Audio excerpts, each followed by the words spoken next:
Hello everyone at Questionable Plays. We just finished our Friday pre-release and we are with our first place, Mr. Sogo. And oh, I see a little sneak peek. Is this Angels? Yeah, so I played at Angels for Friday's pre-release event. I actually been playing this deck for a really long time, and I'm actually excited about all the changes that's come with the deck. And I think I finally figured out the way I like to play it. So, all right, well, Mr. King of the Heavens, please show us your deck. Got the power of God and anime on my side. Obviously, we're starting with the 4 Patamons. Let's put it this way so you can see. Okay. 4 Patamons. It's the best boy. If you don't know what it does, you search security on promoting it. Start of the main, you digivolve for free essentially, and then you tuck something back at the bottom of security. But really, because of the nerfs of TK, it's harder to manipulate security. So I really like it for the inheritable. The gain 1 memory is kind of what I use most of it. So what eggs are you using, by the way? I guess I usually do eggs last, but I should actually talk about the eggs. Because I play 3 Cupidmon and 2 Tokomon. Oh, so I've seen interesting. Either 4-1 or some people do the opposite 3-2 split. I think Cupidmon is a great way to replace TK without sacrificing any space in the deck. So you get to add top card of security and then tuck an angel to the bottom. Gotcha. So that's always great because you get to really set up for your Patamon plays. That's true, yes. I can talk about a combo once I get to the champions. Gotcha. And then Tokomon, I miss that draw power every now and then. So Alright, I mean, fair enough. That's why it's a 2 of, right? Yep. 3 Luxmon. 3 Luxmon. This card's really good. Other than the inheritable letting you draw whenever you swing with one of your angels, you can add a 3 great angels and an angel or archangel. Yep. So adding 2 cards for 1 search is just great. And who doesn't love consistency pieces? Yes, sir. Now I'm playing 2 Kudamon. 2 Kudamons. I might even cut it to 1 or none, honestly, because I'm not as reliant on my tamers in this deck, but I still love the ability to search for a vaccine and a tamer. And most of the deck is vaccine except for maybe Yeah, you do find your whole deck. Yeah. Pillamon. It's Pillamon. Yeah. It's gonna be really strong against a purple hybrid matchup if you can actually keep it on board. Not much to say about Pillamon. And then the 1 of Salamon. The 1 of this card Sala is great because you don't want to see more than 1. Because late game, the thing with Salamon is it adds the top card of security, but late game you can add something to your security, so it helps keep you afloat. And then the inheritable being able to minus 2k when something's removed. All right, cool. Champions. Level 4s are really straightforward. 4 Angemon, I've grown to love this card. I only got 1 of the all arc sad, but turn 1 is really strong because I don't really like high rolling with Patamon as much anymore. So a lot of times I'll go, if you have, it doesn't matter the deck, let's do Patamon and you can digivolve for 2. Yep. Tuck it, pop, and if you have a tamer turn 1, you get to hatch again. So that's what I mean. It's kind of like Ukomon when you run Patamon with Angemon. Then you can, upon deleting itself, you can give something minus 5k, or you can tuck it to the, if it's a virus, you tuck it to the bottom of security. So it actually came in a lot today against Purple Hybrid because I was able to tuck in a lot of other things. And even Death X, which is a big detriment to this deck. All right, so what else you got there, Mr. King of the Heavens? My favorite level 4, it's not an angel, but it's Gatomon. It's a cat! This card is, I think this is the best card in the deck, unironically. The barrier inheritable and the trait and the regular keyword is great, but my favorite opening hand, I cannot stress this enough, is seeing Cupidmon hatched. You go into Patamon and you go into Gatomon. You leave them at 2. Whatever they do on their turn doesn't matter. You promote. You swing Gatomon, activate Cupidmon's effect, take the top card of security, Gatomon will gain you a memory. When you tuck something, Patamon will gain you a memory. So you ensure that you get your Patamon memory and you don't need to high roll in security if you don't want to. So I'd rather go for the guaranteed memory rather than anything else. Also, when it's milled from security, it plays itself out. So you'll see when you play with the Angelmon, there's a lot of ways where you can set this up. Even with your own Patamon effect, you can tuck Gatomon back in there. So it's just, I love this card. I think it saved me many more times. Yeah, no, Gatomon is I think an underrated yellow card. Absolutely, and I think it's perfect in Angels, even if it's not 1 itself. And then I only play a total of 9 level 4s. The last one is Darkmon. I might even bump this up to 2. I was playing Rapidmon for a little bit, but I wanted to stay in archetype. So Darkmon's really just here for an extra bit of draw. It's a draw 1, trash 1. So a lot of times, whatever, I'll get an extra draw. But really, the inheritable retaliation is so good because if anybody ever does want to swing at your board full of blockers, having something with retaliation really makes them think twice. The worst part about it is that it's a 3 cost evoke, but there's ways around that. I mean, it's a 1-of. Right. Comes out when it needs to. Now for the level 5s, and I think this is the most important part of the deck. We have 3 Angelomon Ace. Yep. I see a lot of people play 4. I don't want to play 4 because I wanted to make room for other cards. This card's nutty.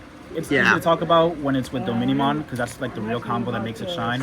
But on player, when Digivolving, including Blast Evo, you can trash the top or bottom card of your security and then give something minus 6k until the end of your opponent's turn. So one of the most common things you'll see is, and it happens by accident a lot, which is great, but you can cheat out Gatomon this way, which will set up for your Cherubimon alliances, other ace targets, doesn't matter. It's just always a good time. And also if you have 3 or less, you get to recover 1 card into your security, which is where it comes in with the Dominimon. Angelomon, bringing out her loyal cat as always. Now all the rest of the level 5s are 2-ofs or less, so I play another Angelomon. From EX6. Yeah, I don't play any mirrors, so I don't use the effects at all. But giving something Alliance in this deck is insane. Swinging for 2 checks applies that pressure, which Rubimon possibly 3 checks. It's busted. And it has barrier itself, so if you ever have to swing, you don't feel like too scared. 2 of the Magna Angemon. Also from EX6. This card's really, really good in this deck. I kind of want to play 3 of it, so I might sub out 1 card for it. But essentially what it does is on play and when Digi, you can search your security stack and Digivolve into something in there for a reduced cost of 2, and then you get to tuck an Angel back to your security. So with Dominimon, you can always Digivolve into Domini for 2, and then tuck another like Angel that you want to play out with Domini, like maybe another Angelomon. She'll come out.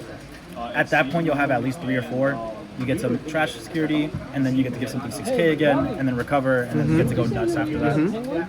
Yeah, it's a lot of effects going on. And then we'll play 1 of Arkai. This I might replace for another Angemon. Essentially, it's the TK effect, and then he gives -4. And then Inheritable gives everything blocker, just like Magna Angemon. That's probably what I should have mentioned. These guys all give everything blocker, which is like essential to this deck.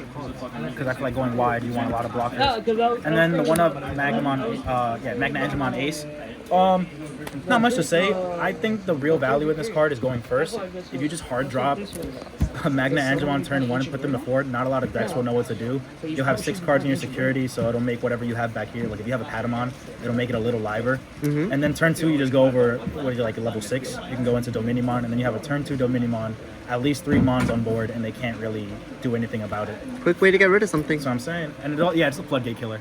Like that's another important part about it. All right, Megas. Piece de Resistance. The actual Angels. This is actually my favorite card in the game right now, other than Gatomon, is Dominimon. This card is broken, and I love it, and I can't be persuaded otherwise. Man, these are my A's I gave you. Yeah, man. Yeah, they are, and they've had a good home. Oh, I bet they did. I bet they did. So Dominimon is great because on Digi you can search your security stack, play out an Angel. Level 5 or lower, so that's a wide range as it is, and then give something -7, even if you play something or not. It's always treated as an Angel itself, and all turns, the best effect, it gives a blanket protection on your board.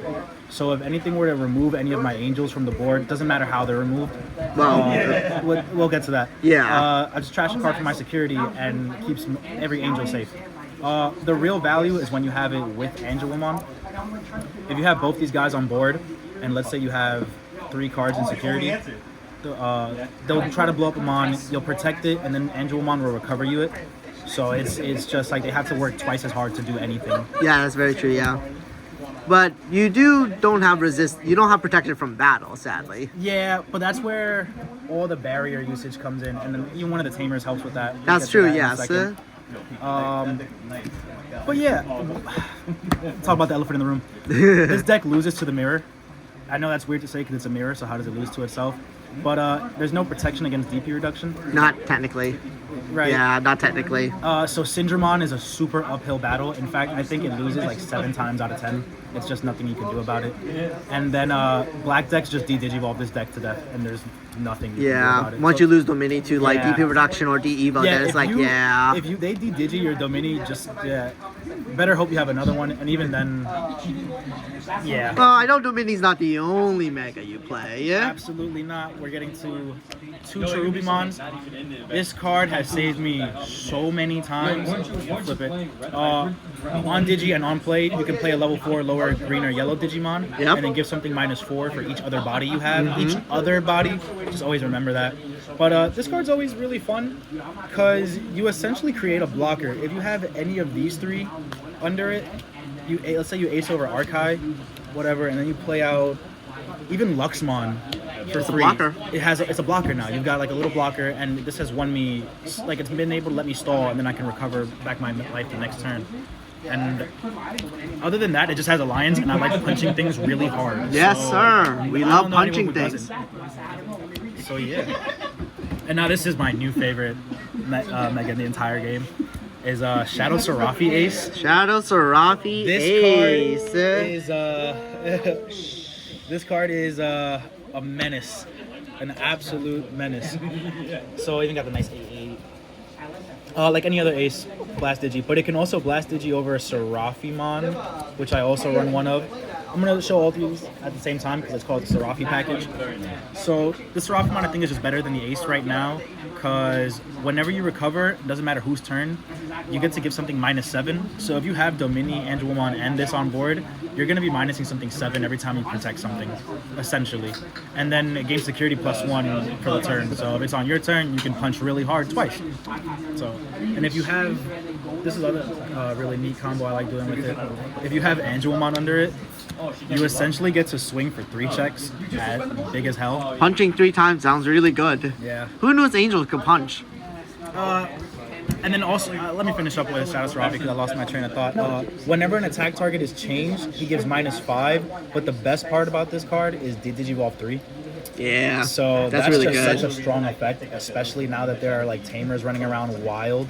Tamers are straightforward. We're gonna play 2 Kari. 2 This Karis. is our memory setter. Whenever something is removed from trash by security, whenever something is removed from security by an effect, I can suspend it and give something sec -1. This is the bane of Ancient Garurumon, because when it adds something to your stack, all you Free gotta do- activation. you get to say you don't check anything. Yeah, it's a free And you activation. just get to sit there and cry. One of the TK. It's Yep. a one of. This is the big bad guy. Oh yeah. Also, when this is trash from security, it Gives something gives -1. Yep. So it's not dead if you ever do trash it. The goat. If we need to talk about it, add top security, tuck a vaccine to the bottom, gain a memory whenever something is added to security. It's so strong, and the Yep. AA is so nice. There's a reason it's at 1. Memory setter TK. This is great for unbreaking your hand early game. And it's the classic BT, was it 1? Yeah, Yes, BT1 BT1. TK. It's just nice. This is a really good tamer too. I've been playing Oh, the from TK EX6? Kari. Yeah, the TK Kari from EX6. Sometimes you're missing barrier on Dominimon, so start a turn, it lets you give barrier immediately. And whenever an angel is played or digivolved, you gain a memory. So it makes everything cost 1 less. It makes your Angelomon only a 3-drop. It makes your Angelmon only a 3-drop. It does so much for the deck without being intrusive. And it's also 2 named. It's a Kari and a TK, which is important for this deck also. Now we're on to the options. Super straightforward. 2 yellow training. If you don't know what training does, fix your consistency problems. Yep. 2 Emissary of Hopes because I love digivolving for free. The best thing ever is like you just promote any random rookie, you hit this and you get Gatomon because this comes out for free. If you have a TK on board, you recover 1 and we play 3 TKs. So most of the times it hits. 1 Revelation of Light. 1. Just 1 Revelation of Light. I don't even play it for the main effect of searching anything out and playing it out. But if you do decide to do that, and let's say you hit a Gatomon, it makes it only really a 3 cost, so that's pretty cool. And then if you have a Kari on the board, and again we have 3 Karis, you tuck it to the top, and every single humanoid hybrid in this meta is 5k. So this card just wipes them off the face of the earth. Like they can't do anything about it. They do Especially need to if- find those DP inherits. Yeah, man. And then last card, Heaven's Judgment. I might take this out for a second Revelations or literally anything else. I just feel like I'd never play it anymore. Yeah, I mean it's hard because you're not that color crazy. So Right. Mr. King of the Heavens, it's nice to see the Angels from all the way from EX6 still doing well in BT 1819. Yeah, man, I'm just glad that the deck finally feels complete. It feels strong, and I think my friends joke about it, but like we talked about how like it's not. I said it's not great this meta, and they made me realize I was wrong. Good job anyways for getting first place on the first day of pre-release. Thanks. All right, see you again next time.